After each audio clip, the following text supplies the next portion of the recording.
Ranked first for Global Entrepreneurship Index for 2022, the United Arab Emirates is surely doing something right. CNBC Africa is on a quest to find out how to find success on foreign soil, and our journey today takes us to Dubai.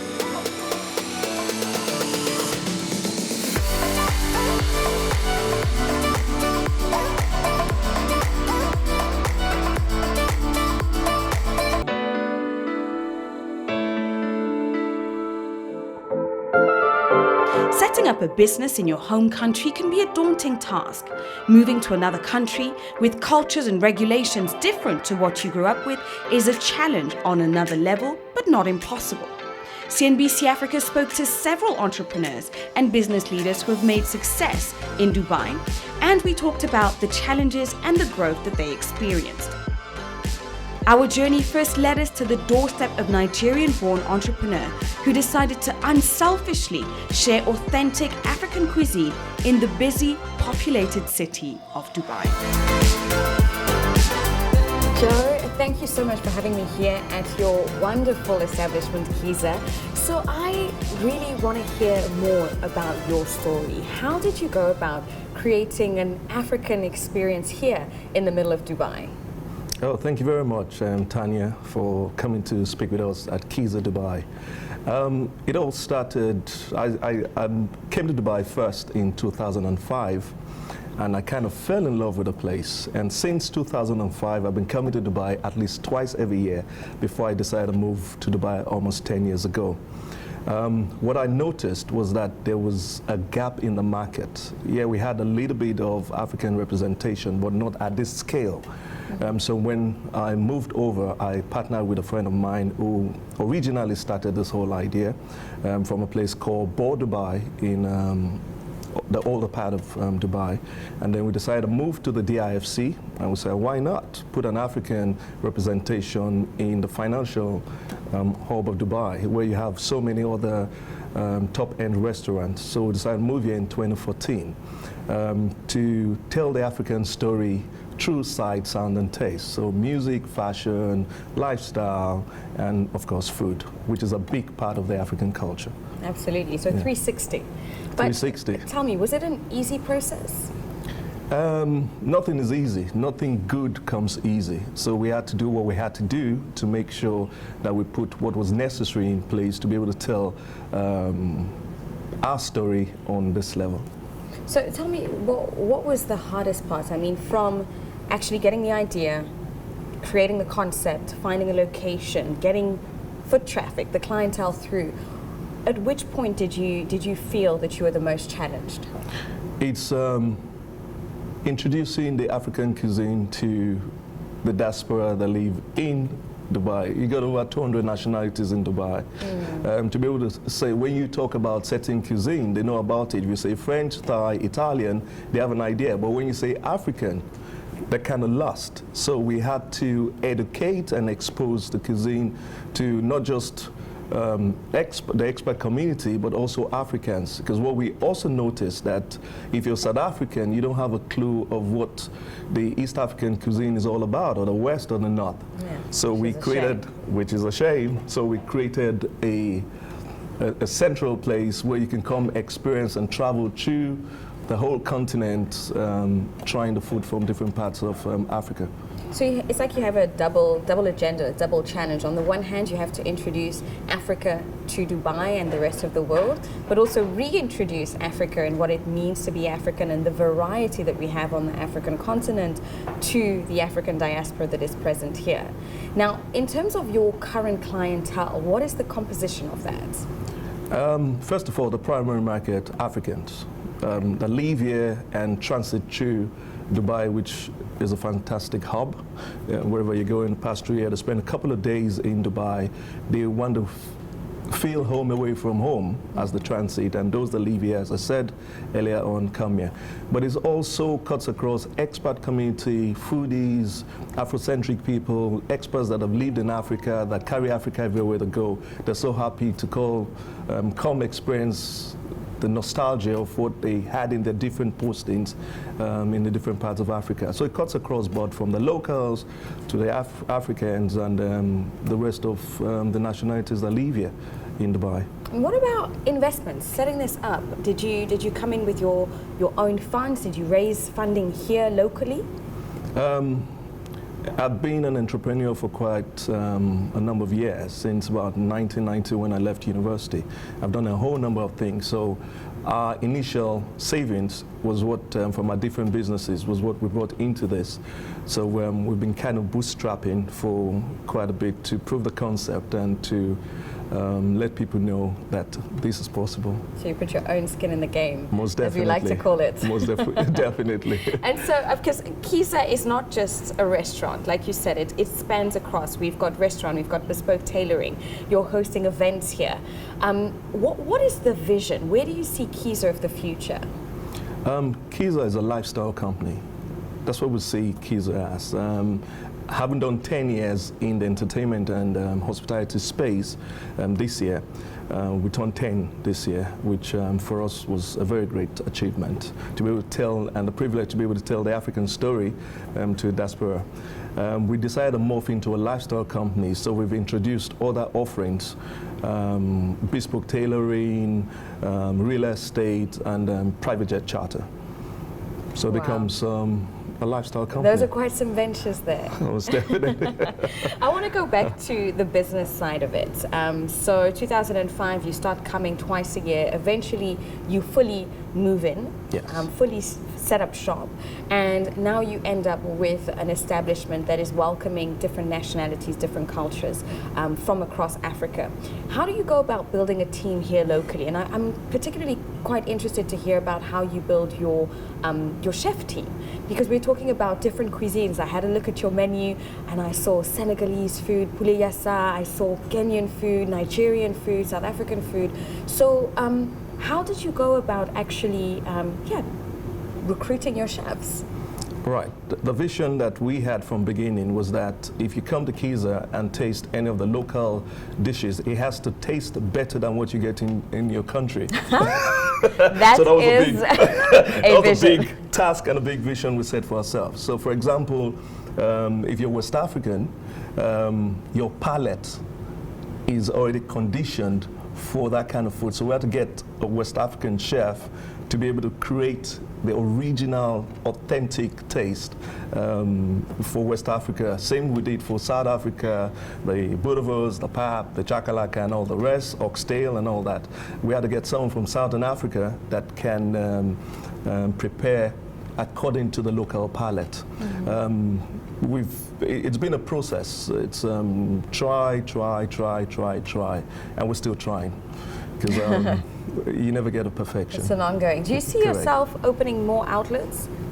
Yes, we're looking at a global expansion. So what I do, I travel quite a bit. Wherever I go, I look for the African or restaurant in that region and see what they're doing. Without boasting, I would say I've never seen anything like this anywhere. In the States, in Europe, or I've never seen anything like this. So I think expansion will be a natural for us. Once we get the right partners, right stakeholders and investors, I think it's a story we can start to talk about. Okay, Yeah. That's quite exciting. Now, the other thing I wanted to know about is in terms of the business. Now, you're looking at a business that is fully operational here in Dubai. Do you foresee that? Do you foresee that this is something that can be turned into more than what it is right now? Oh, definitely. Definitely. There's so much potential. 54 African countries in the continent. Every country deep and diverse. There's so much to tell about the African story. I think what we're doing, we're just scratching the surface. Mm-hmm. There's so much to do. Telling this same story in all the main capitals of the world would be a fantastic vision for us to pursue. Joe was not our only entrepreneur. Our journey took us to Creative Zone, where we met more entrepreneurs from different parts of the world and talked about their experiences of packing up their lives and moving kilometers away to find opportunities. I work as a presenter, conferences, events, and also several virtual formats. I've got clients here in the Middle East and in Dubai and in the UAE, as well as in Europe and somewhere around Africa and America. So I get to travel and service my clients all around. I love presenting because it's really great to connect with the audiences, and that also ties perfectly into the second nature of my business, into the second part, which is working as a communication coach. So I help companies, teams, and individuals to improve their communication skills on public speaking and presentations. And that's what I do. It was a seamless process to set up the company, create the business plan, and then execute it in a very short amount of time. And one of the big challenges here in the UAE is you have many different free zones, there's many opportunities of how you can set up a business, but they just made it simple and effective, and that's what was for me a bliss. Well, in Dubai, you sit in the middle of everything. You are in the middle between Asia, between Europe, you have got the entire Middle East around you, Africa's there, so it is a great place to do business, to be quite honest. One of my biggest challenges when I looked at setting up a company was really to identify the best form for my business, the best company setup. You have multiple free zones all around the country. You've got a mainland company, so you have to identify where's the best location and then how really to take it forward. And without Creative Zone, I could have not done it. It would have taken me literally half a year or more, just even to look at all the different opportunities and then identify the one that works best for me. So I'm originally from South Africa, and so we started a company called Wing Studio. In very short, it's basically like a LinkedIn for young people. We see the UAE as a hub where so many different, with so many different cultures and so many different people from all over the world come to Dubai to come and do business. So that just helps us to reach more people, more countries in a shorter time. Well, the UAE we see it as a hub. Just for instance, last week was GITEX, which is one of the biggest events in the world. So again, companies and people come here, and when they come here, it's just much easier. Your reach is so much better in a shorter time, and you can reach so much more people and businesses. It makes me feel amazing because it feels like home away from home. Being that this is an Arab culture country, and then you're representing and giving respect to African culture, African people, clothing, music, food. It's an amazing experience when you feel like, okay, I belong here. There's a place for me here.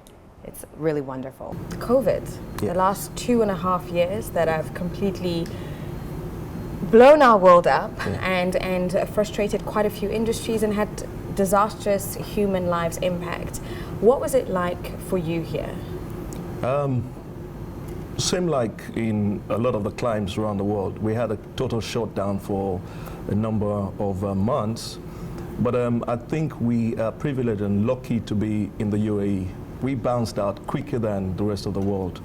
Measures were put into place by a very responsible and caring government to be able to put things in place, vaccination, all sorts of sanitation and all that stuff. They put everything in place, and then we opened about 6 months after the COVID, the main COVID issue. But it was a difficult time because it just changed the whole concept of business.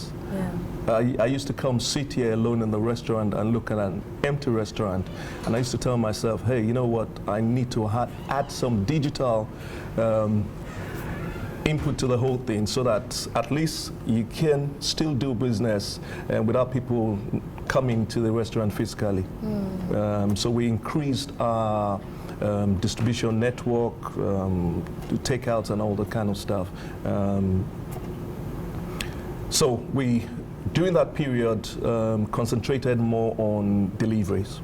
Okay. Yes. Okay. Yeah. And that's what helped you Correct. survive and sustain the business. Correct. Okay. And in terms of how you see the operating environment, the market here, how would you describe it? It's a very dynamic market. As I say, 200 nationalities. It's, I think it's the best place for now to be able to tell the African story to the diaspora, because you have everybody here. So once you are telling your story, you have the opportunity to engage with different nationalities, and I think it's good for us. Good for us. And tell me, in terms of what are some of the trends that you're noticing in the hospitality sector here in Dubai? Right, we are like the pace setter in the African story here. But what we've noticed is that other African, when I say African, we are Pan-African, but other nationals are setting up restaurants here as well. So it's good for us because now we have a larger group of businesses showcasing the African story. So it's fantastic. Okay, and for the future of your other businesses, because you have the tailoring aspect, and what are some of the other businesses that you're operating? Right, for the tailoring, we do bespoke tailoring, and then we've got the real estate, brokerage, and also business and private jet charter brokerage. And what are some of the trends that you're observing in those industries? During the COVID period, the private jet business just went up because a lot of the airlines were closed. The major airlines were closed. So a lot of people had to travel somehow. So the private jet business picked up at that time.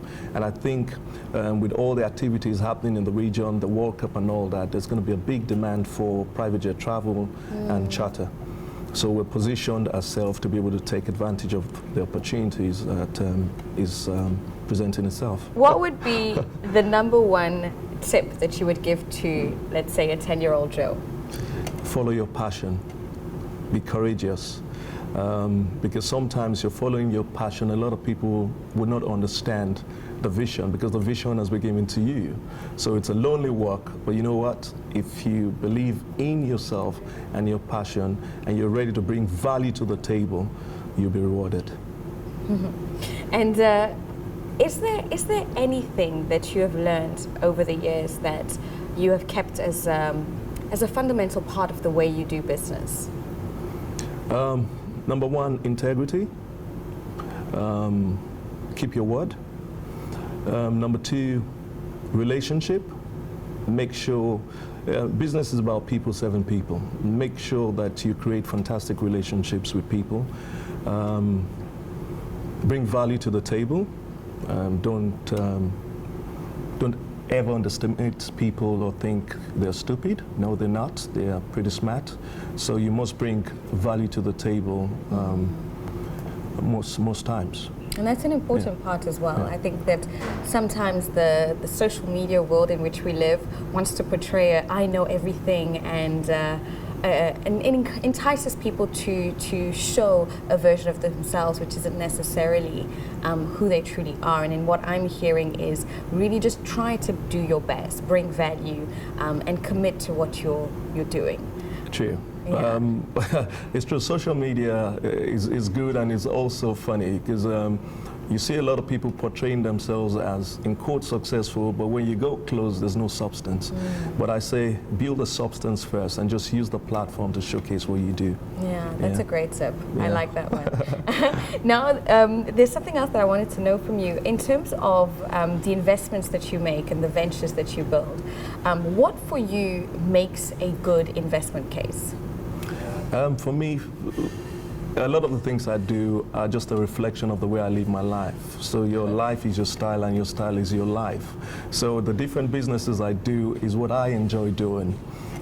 Yes, definitely there has to be a market for your passion. Otherwise, who would you be selling to? You know, so the market first and then create something that you will love to enjoy doing. Because people say, do the things you enjoy doing. What if the things you enjoy doing does not have a market for it? Exactly. You're not in business. So I say, establish a need in the market, find a niche for yourself, and try to bring value to that space and learn to enjoy what you do. With time, as you repeat and you keep doing it, you fall in love with it. In the industrial zone of Dubai, we spoke to Jason English, Chief Ecosystem Officer of CG Tech, about his experiences in Dubai as an entrepreneur, how he found his way through COVID, and how that added to his journey. Our lives have changed, the business has changed. COVID has really changed how we think about work in terms of remote work and not having to be in a specific location.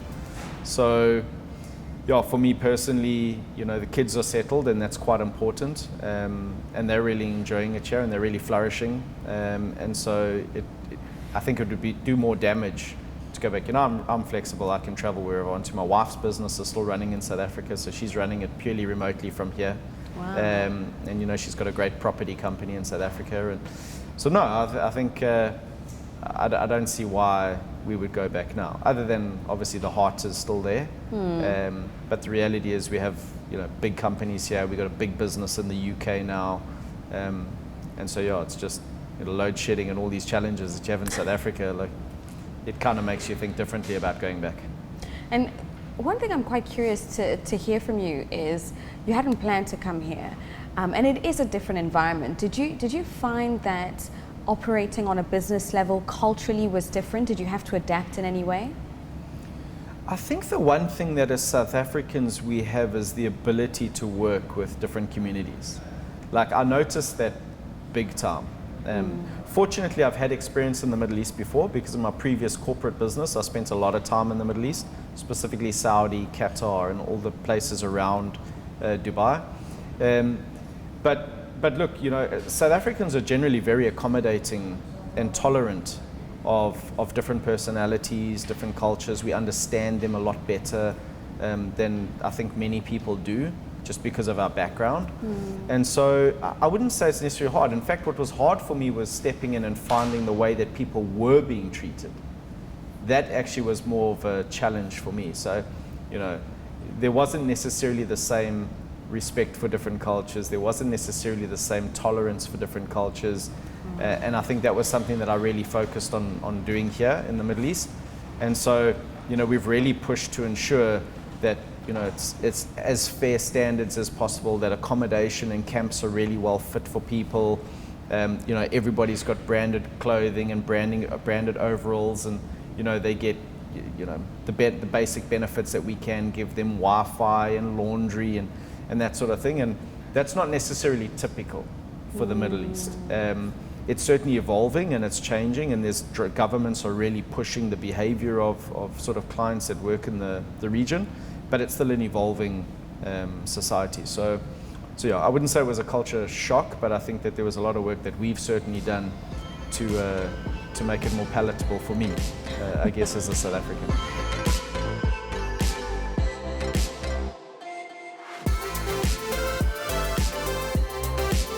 I come from Zimbabwe, grew up in Zimbabwe, but I went to South Africa to explore new opportunities in South Africa.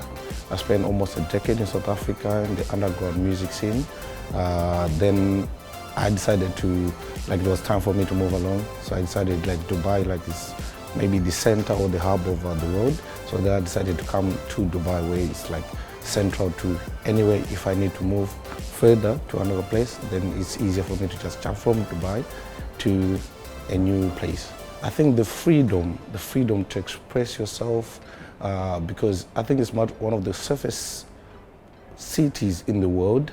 So with that in mind, you are free to express yourself, whatever it is that you think of. If you have ideas that you want to explore, it's one of the places that enables you, especially with the technology and the infrastructure that's here, for you to excel in whatever it is that you might want to endeavor in life. I'm the founder of a company called Global Possibilities. I actually first started Global Possibilities in the US, and what we do is commercial affairs and public diplomacy. So from the commercial affairs part, I help businesses from the US and Canada to set up here in the UAE. But from the public diplomacy side of things, I work with non-profits and with different organizations that work on trying to understand the culture in the region, and I focus on interfaith dialogue as well as tolerance and coexistence.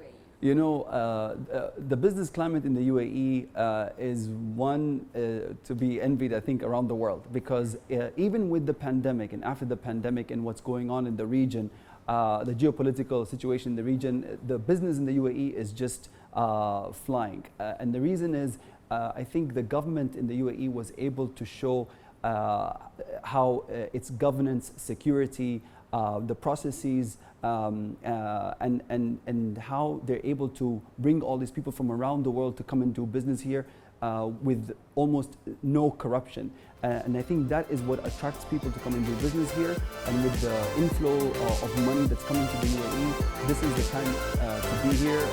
And UAE in 50 years was able to put itself on the global map, and they're continuing to do exactly that with the plans that they have for the next 50 years.